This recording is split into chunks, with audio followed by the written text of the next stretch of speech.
Hello there. Welcome to another episode of Spirit Fed and Body Led. I am your host, Dr. Julie TwoMoon. And the topic I have for you today is truly one of my favorites, but a little different spin or nuance.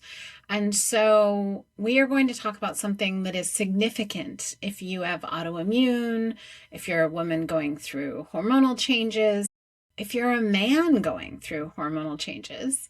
Even though many of my listeners are women, the similar rules apply actually for men and probably don't get as much discussion in the world of men as they should.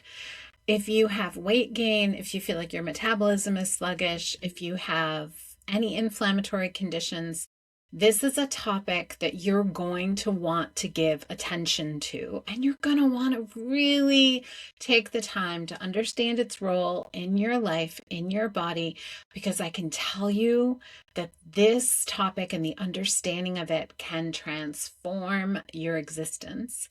And so it's worth it to take the time.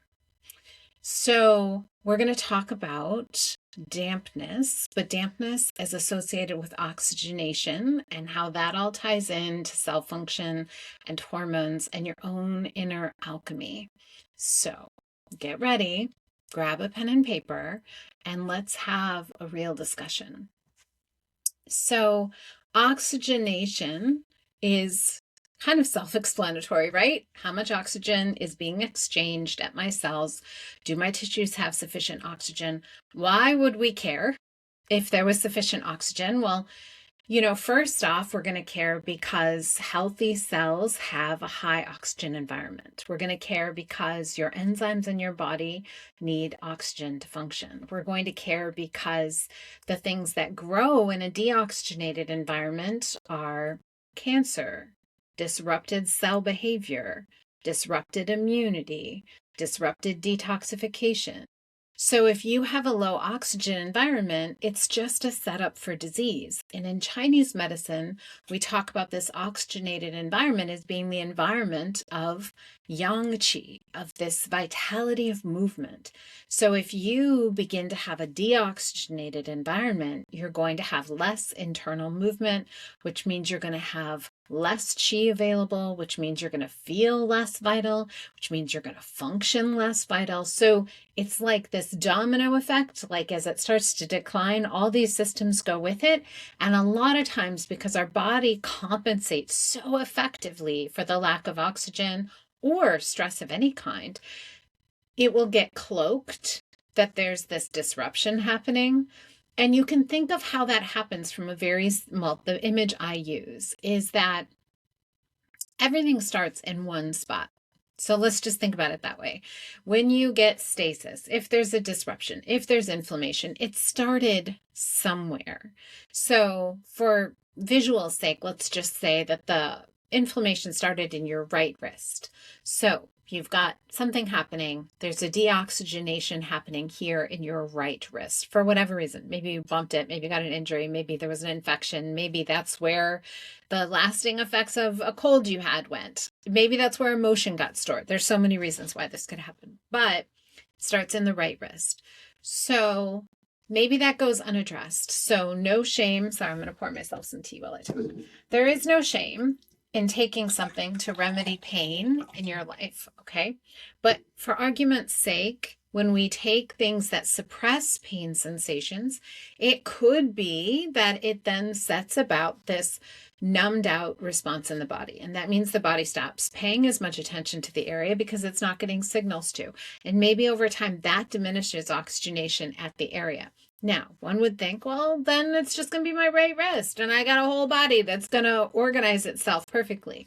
Yes, and the and is that we know from studies on the extracellular matrix that this diminished oxygen state is a piece of information that is being broadcast, let's say, by the extracellular matrix. Now, why does your extracellular matrix matter so much in this conversation? Because the extracellular matrix is a vastly more sufficient communication system. in terms of speed and total body awareness than even our nervous system. It is not just random empty space around your cells. It is this network of intelligence that, interesting enough, in its healthy state has a nature of being like a slightly crystalline water. Think about that, and then think about that crystals are the form and structure that we use when we're going to transfer or store massive amounts of information in the data world. So when you think about your extracellular matrix being this slightly crystalline water, suddenly you start to gain a little speck of understanding that we are talking about the ground matrix of intelligent wisdom, communication, and connection that unifies your body. Okay. So you've got this little bit of deoxygenated stasis that started up at your right wrist for whatever reason. And that extracellular matrix is aware of the problem and is actually doing a service when it broadcasts to the rest of the body that we've got a deoxygenated state happening. We have a challenge here, and therefore everybody needs to be aware of it. Why does the rest of your body need to care? Well, because now the other systems can marshal their particular intelligences and bring the assistance that they can provide, whether that's movement from the liver or nourishing from the spleen, or maybe the heart with some consciousness and our body connection piece, or maybe we're talking about kidneys, which might be more like the will to take the next action. So whatever it is, we're talking about the surface and the skin maybe, or defensive chi, or the wisdom needed there associated with lungs. So whatever it is, we're engaging the rest of the system. Now, if those messages get muted, which could happen a whole host of ways. I mean, we can get the messages muted just because we have no familiarity with having any kind of connection with our body. Maybe because we go see a doctor who also doesn't have any connection, and their first response is to inject a steroid or to, again, prescribe you like an anti-inflammatory, which those aren't wrong actions. I'm just saying that they have a consequence, especially if we do them for things that we could have remedied other ways. And so many of those actions then go to shut this down, which actually enhances the deoxygenation. And so you might get the symptom to go away, but that maybe perhaps the pain does resolve. But because nothing was done to address the problem, we get a deoxygenation and a stasis pattern developing here at the wrist. Now, that then has the message that extracellular matrix is going to tell the whole body what's going on. Well, we've got a deoxygenated state and we've got a stasis state, and it's going unaddressed. Now, what we've seen with the extracellular matrix is that message stays local until it gets unaddressed, and then it almost like starts to spread and spread and spread and spread and spread and spread and spread. And suddenly you've got that message appearing in other places in the body. And now you've got a more global effect from one little instance of stasis and contraction and deoxygenation. And so when this happens, what the body starts to do is have to compensate. And so that compensation is going to lead, on one hand, to some damp accumulation. And so if that dampness starts to set in and then starts to propagate the way that that message in the extracellular matrix does, then we start to have a body-wide pattern. And this is how chronic things develop in every human's body. And this is so necessary because if this state persists, you could have everything from, the colon no longer having the right tone, and we get spasticity or we get constipation. In hormonal systems, that could be the thyroid shutting down. It could be autoimmune processes setting in at thyroid. It could be the liver detox pathways not working. It could be the kidneys not filtering. It could be heart issues. So it starts to spread and it gets bigger, and now we've got larger problems. And everyone wants to jump right there into, okay, what do I do about it? What do I eat to stop that? It's a question I get all the time. What can I eat to stop such and such from happening? And although there are answers to that question, I want to back you up a little bit, because when we're talking about extracellular matrix, we're talking about hormonal function, we're talking about oxygenation, we're also talking about so many other things. But the question that I have for you is, have you ever sat and thought, why would I care? Like, why do I care if, or even do I care? I mean, honestly, ask yourself, do you care if your body is expressing discord that has led to deoxygenation and or stress patterns within your cells and systems? Do you care? Do you want that remedied? Or are you like, I don't care. I don't want to invest my time and energy in that. I really just want someone to give me something that takes away the symptom. It is important to ask yourself that question because I have seen both sides of this. I have seen people come to try to do work with someone like me, and they actually don't want that kind of help. They really wanted a pharmaceutical. I have a really good friend who's a chiropractor. And she says in her practice, she's got a lot of people who just really want their back adjusted. Like they don't want you to talk to them about food or other ways of dealing with things. They're perfectly happy on their path. And she kind of had to learn that the hard way because she thought everybody wants to change this deeply in their body. And she had to learn that that's not actually true. Not everybody wants that. And so I'm a big fan of saying, please know what you want, because it only actually feels like failure if you didn't actually want the change of deep devotion and body collaboration. And of course, the big vitality that is the result of that. But a lot of people don't want that. They really actually want to just do the basics in life. And they're happy. Like, let me watch my Netflix and eat my McDonald's and leave me alone. So odds are you're probably not listening to this if that's your goal. But I think it bears talking about because everyone needs to find out what they want and why they want it before they take action. I've seen too many people come to me wanting just to feel better, and that why is not big enough to feel anything. So take some time. Why would you care? What does it matter to you if your body is flourishing or not? And does it matter to you if there is deep vitality? And why do you care? Do you want to travel more? Do you want to be able to play? Do you want to be independently living when you're 90 or 100? Do you want to be able to have a sex drive long into your life? Do you want to stay off prescription meds? Do you want to be able to write that book or paint that painting or learn that dance move or, have a new love in your life, spend more time with your grandkids or your kids, have kids? It's really important that we connect to something that actually makes our heart soar as the reason why, because otherwise it becomes random action, and random action actually generates more dampness.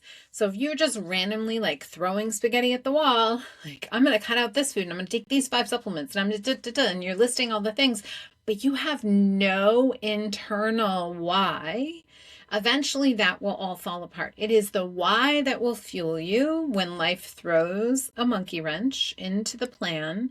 And it is the why that will get you back on track. So I encourage you to first, before you go changing, because we're going to talk about diet, and we're going to talk about other things, but before you go changing them, really connect to your why. Why do I care? And don't ask it one time. Ask it 3, 4, 5, 6, 7, 8, 9, 10, 11, 12 times. Ask it until it pings. So that's step number 1.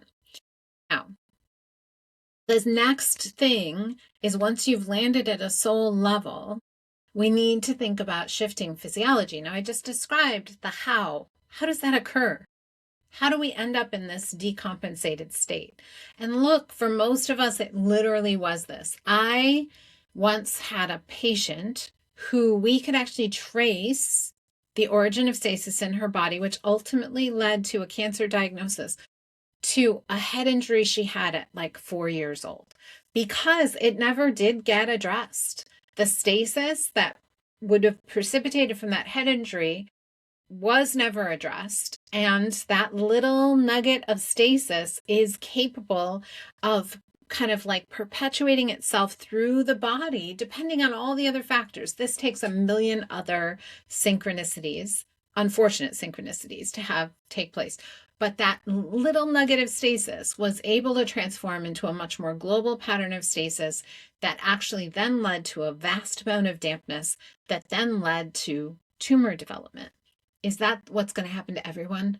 No, because like I said, it's like a million synchronicities. But that can lead, incidents like that can lead to, hormonal problems, endometriosis, fibroids. It can lead to like a lack of libido, a lack of pleasure in life. It can lead to pain in other places. It can lead to sleep disturbances. So this is why we pay so much attention to this connection to the body and really being willing to remediate the stasis and shifting the physiology. So once that little event turned into a big event in the body, we need to work with it at all levels. And on a physiological level, almost every stasis pattern cultivates dampness with it, as do most stagnant emotional patterns. And dampness is that sticky water substance of Chinese medicine. In fact, every cancer in Chinese medicine has a dampness and a stasis component, every single one of them. And look, the cognitive decline of aging has a dampness component, and a stasis component, and a deficiency component. Many women in menopause have a dampness component and a deficiency component, and some have a stasis component. So you're going to want to understand how to address dampness, because if you're dealing with any of those conditions, it's going to be part of the process.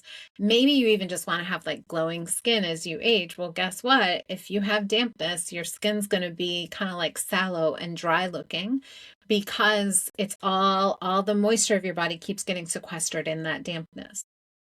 If you have weight gain, you have dampness. And all of that dampness is important, because when we think about that extracellular matrix, slightly crystalline water, if it becomes not slightly crystalline water, if it becomes like sticky, gooey, kind of funky water, imagine what that does to communication in and out of the cell.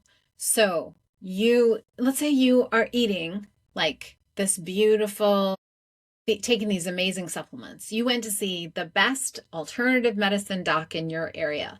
They put you on the best supplement protocol that you could ever find. These supplements are so good, like only the top people take them. Oh my gosh, they're so absorbable, and they're formulated perfectly for every genetic disruption that someone identified you having. And then that supplement goes into your stomach and it gets processed through, and the nutrients are taken to the blood, which already has dampness in it, and they start to get sticky, like they can't reach their target. And then they exit the blood and they start heading towards the cell surfaces.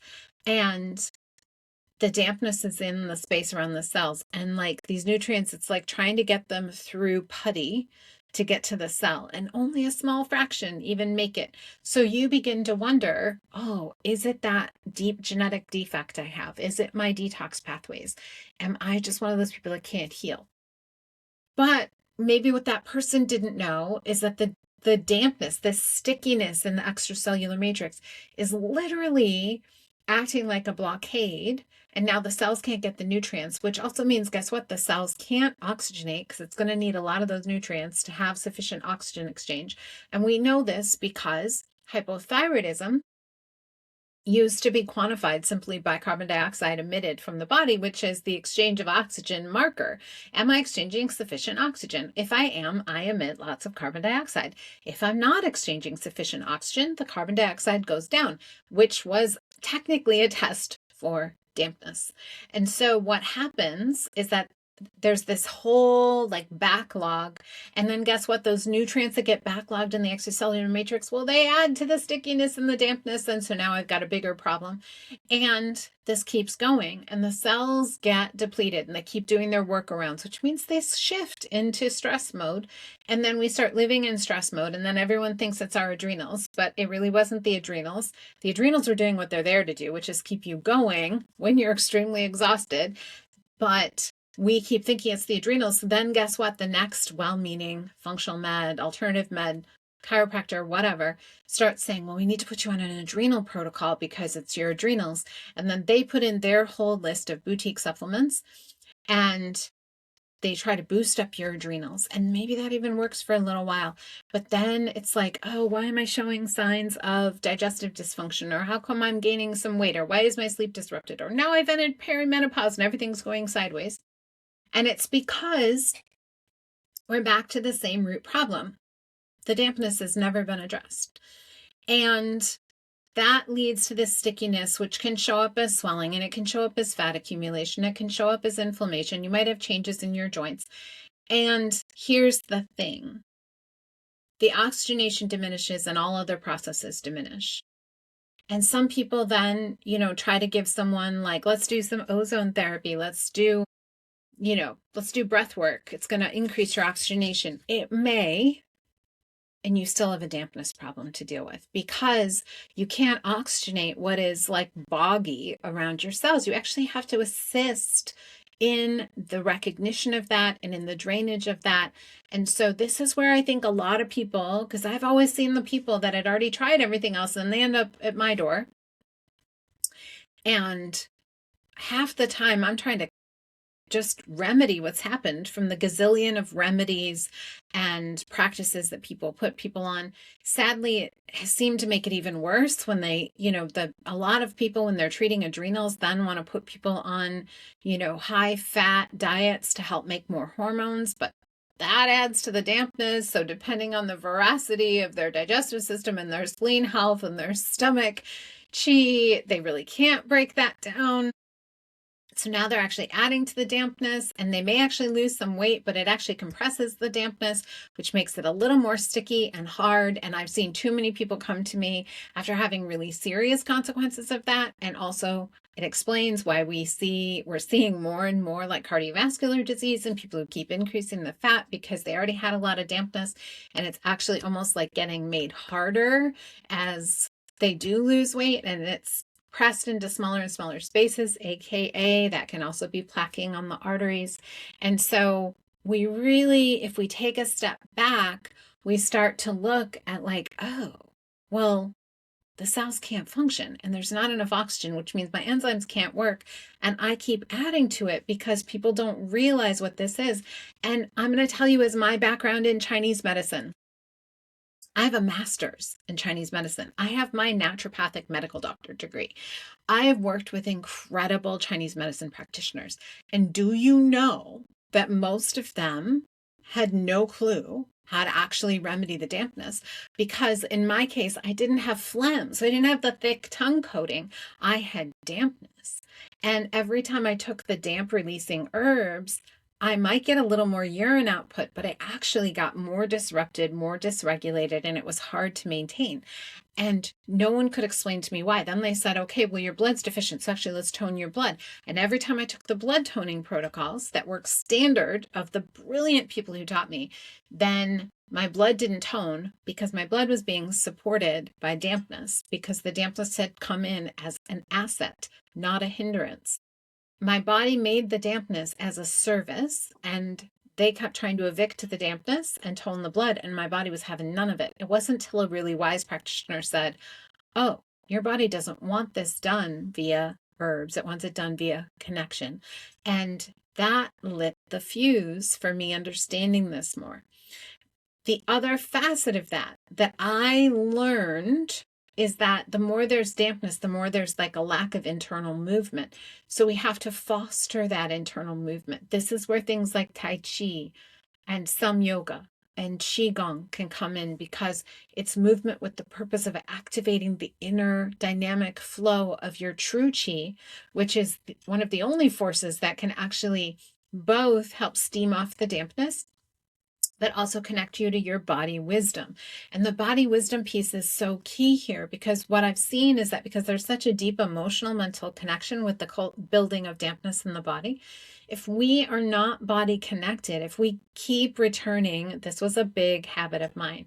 I kept returning to my vast array of wisdom, and the wisdom would say, it's this, like it's, I need grapefruit seed extract, or I need oregano oil, or I need this. And I kept trying to remedy it with a product. But what I actually found when I made the connection is that it's like my thoughts were had a deoxygenating effect in my body. There was all this emotional stagnancy that was behind it that I had thought I had dealt with. So I kind of had created a path around it, but it wasn't working. And it wasn't until I actually decided to get really honest with myself that I found that there was a ton of fear of my body, distrust of my body, judgment of self. I was in a lot of rehearsed states. I was in a lot of kind of like anticipatory. I was trying to stay ahead of everything. I felt most things were on me. And that was creating a further heaviness. And that made it really hard to actually reach the dampness, deal with the oxygenation. And here's the thing. I ended up in a deeply deoxygenated state because I wasn't addressing that, which means that I was more tired, my sleep was disrupted, I had difficulty with urination and hormonal difficulty, and the root of that was the oxygenation. So it's important to notice our sticky spots. Take some time and watch. Where are my emotional rehearsed states? What are my mental rehearsed states? What are the states I always go to? Look for the things where you start thinking, oh, this always goes this way for me, or my life always has these kind of events. I can't ever get a break. It always derails at some point, or I never get as much progress as everyone else. Because those are the rehearsed states that are actually the voice of the dampness, which tells you why it got rooted there in the first place, because you were having experiences that you didn't have the skill to deal with. Now the invitation is, do you want to cultivate the skills to deal with what's residually there so that the dampness can leave and you can hyperoxygenate and actually renew your hormonal balance and cell health? These states can be changed, and the outcome then is flow and connection and creativity and abundance and prosperity and a sense of home and a sense of passion. But you have to learn to actually do the work. So it's diminished. One of the key things that diminishes oxygenation is being overfed. Now, this is like obviously an interesting conversation because we don't think of ourselves as overfed. But in Chinese medicine, we say, well, you're overfed if you're eating too many heavy foods. We have a huge problem with that. So worldwide, at least in developed countries, one of the biggest challenges for health is that we are vastly overfed. And what we mean by that is that it's like too many things that are hard to digest, too much rich food. And then ironically, the biggest diet trends tend to be more heavy rich food. I mean, with the focus on carnivore lately, carnivore is all heavy rich food. And the number of times I've had to help people climb out of the pit that carnivore created after 2 years on it is insane. But that heavy rich food is not what we as humans are meant to kind of live off of. It's not, again, there are no good foods or bad foods, but it's not conducive to a free flow, light based environment in the body. Eating too much fatty, too much salty, too much sweet, too much heavy food will create more dampness. That dampness will deoxygenate the body. That will lower hormonal function. And again, your body may compensate for a decent amount of time before the compensation cannot happen anymore. And so what we really want to do is deal properly with this extracellular matrix. Truly give it the nourishing, open communication that is so important. And look, this is not just my theory. We have seen that when people eat super high fat meals, their blood immediately gets infused with lipid particles. This is studied, this has been proven in labs, and that sticky blood then is dampness. And so we actually know that we've exceeded the threshold of the body to metabolize what was just eaten when the blood becomes rich and full with those fatty particles. That is not going to lead you to better hormonal balance, despite what so many people are now saying, like a stick of butter a day will give you balanced hormones. No, it won't. Not long term. It may boost something in the short term, but the long-term effect is more dampness. And if you're already damp, you can think of it as like, have you ever gotten like something sticky on your hands?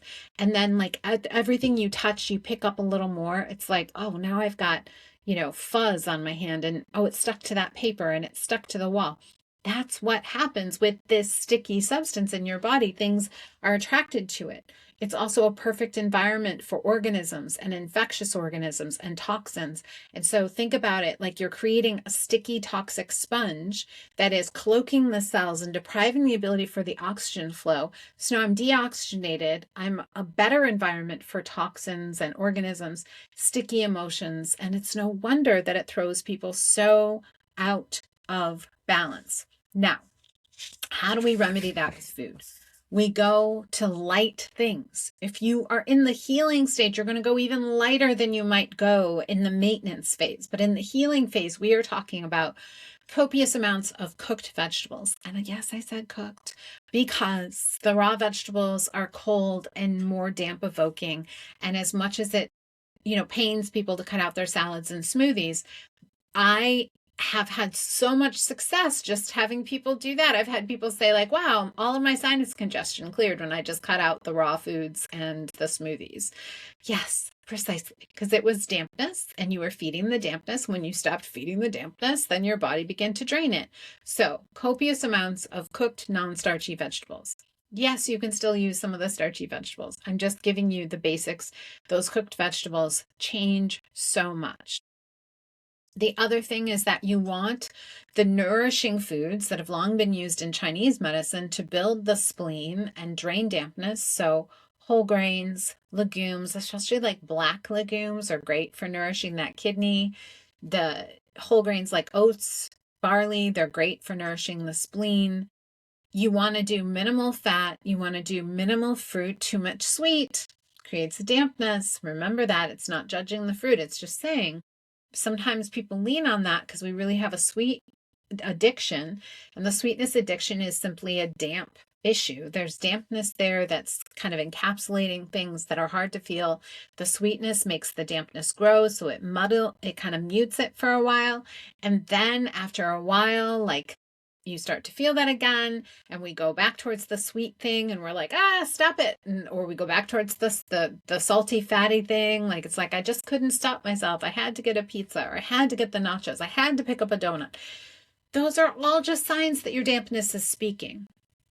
There is no judgment on reaching for the donut. It's just possible that you're being given an invitation to feel, address, and witness things that have not been felt, addressed, or witnessed that actually would then also give you the weight loss you've been craving, the thyroid health you've been craving, the menopausal easing, the clarity of mind, the creativity. Those things are all locked in there. So if you contemplate it that way, it'll make it a little bit easier.